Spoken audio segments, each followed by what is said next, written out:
Everybody, welcome back to Lloyd's Comics Collectibles, and this week we are going to check out the Star Wars Vintage Collection. Kuiil? I can't remember how you pronounce his name. One of my favorite characters from The Mandalorian. So let's get him open, and we'll switch to the fit cam afterwards and get a closer look at this guy. So I don't know a lot about the Vintage Collection,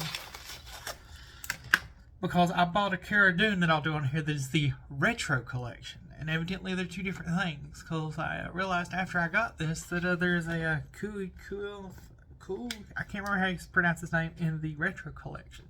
So moving forward, I don't know how much of this I'm going to get, but he was, sorry guys, plastic sounds and tape. He was like one of my favorite characters in the early days of The Mandalorian. So when I saw this at a shop, I had to get it. So, there he is out of the package again, and we will. He is tiny, the 3 3/4, and we'll take this to figure cam and get a closer look. Alright guys, here we got him at the fig cam, and he is a pretty small guy, but I think the face details are really good.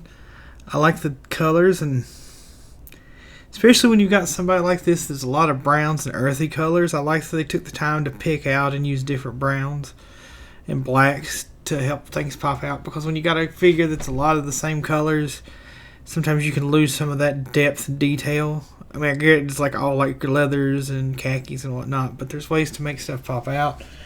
The face sculpt is just great.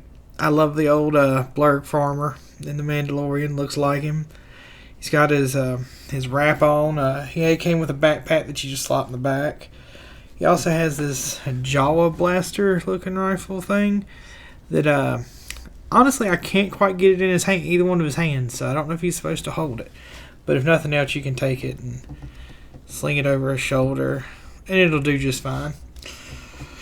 Surprisingly, this little guy's got a lot of points of articulation. Like the head goes all the way around. It'll knock the wrap around a little bit there, but you can fix that. He's got a reasonable amount of up for no bigger than he is, a little bit of down. And I was just amazed at these arms, guys, because you got the raise up, the elbow bend, which I figured, more modern figure. But he's got a rotating hand, and the wrist, I think, move a little bit. So that's a lot more than I expected out of a 3 3/4 inch figure. But then you get down there, he's got the knee bend, and he's got the knee bend and the ankle bend, and that's, for this size of a figure, I was figuring, if we got bending knees and elbows, we'd be doing good. But that's pretty crazy, and he does not have an ab crunch, I don't think. But I really like the design of the character with the pale greens there, the shoulder pads, the gloves, the details, and like having the belt a different color of brown and the belt buckle. All things that really make him pop out.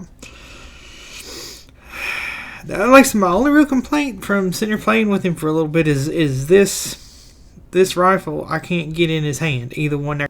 He's got a shooting hand. And that's cool. So probably a regular pistol blaster he could probably hold, maybe. But that's a little weird. But that's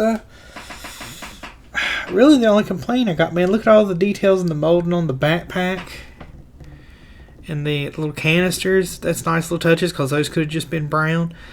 Because I even think when I paint minis and like just tabletop where you put colors where they belong, finding ways to pick out little bits of detail, even if it is only one color, really helps. And it feels like what they did here. Now, granted, I guess you could nitpick that the design on the belt buckle might be a little tough to make out. But granted that you've got all these other colors, and he's not just, one shade of brown or like 3 colors and that's it. It's just, I'm really impressed. I might stick with this line then if they're all this quality, because I wanted some good Star Wars figures. I'm starting the Power of the Force 2 that I think I'm just going to collect, because it's one I wanted to collect as a kid, and it's what I remember. So I'm still going to stick with that, and they're pretty cheap when you buy them in bulk. But I'm surprised at this size how much flexibility these guys have got. We'll compare him to the Cara Dune figure in a couple weeks in the retro line.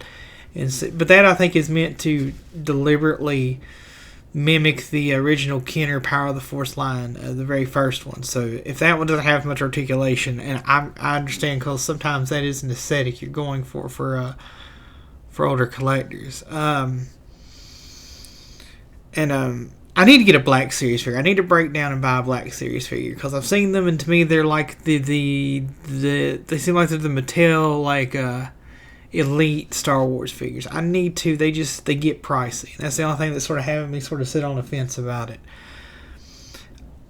His legs actually come apart pretty far, so if they don't make a blurg, I might see about 3D print me a blurg to go with Kuiil here, and Kuiil.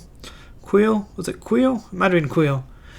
And because I think that'd be cool to display him with. But yeah, guys, surprisingly, if you're into Star Wars at 3 3/4 inch, or maybe you don't have the real estate for the big 6 or 7 inch ones, I mean, maybe give it a look, because I was surprised. With the wrist movement and so forth, and the knees and the ankles, I was surprised. I figured, since these were cheaper figures, I figured if we got a knee bend, we'd be doing good. So I'm thoroughly impressed, and I like the details on them. Anyway, guys, tell me your favorite Mandalorian figure in the comments below. Follow us here, and if there's things you can think of we can do better, put them in the comments and let us know, and I'll see you next Monday.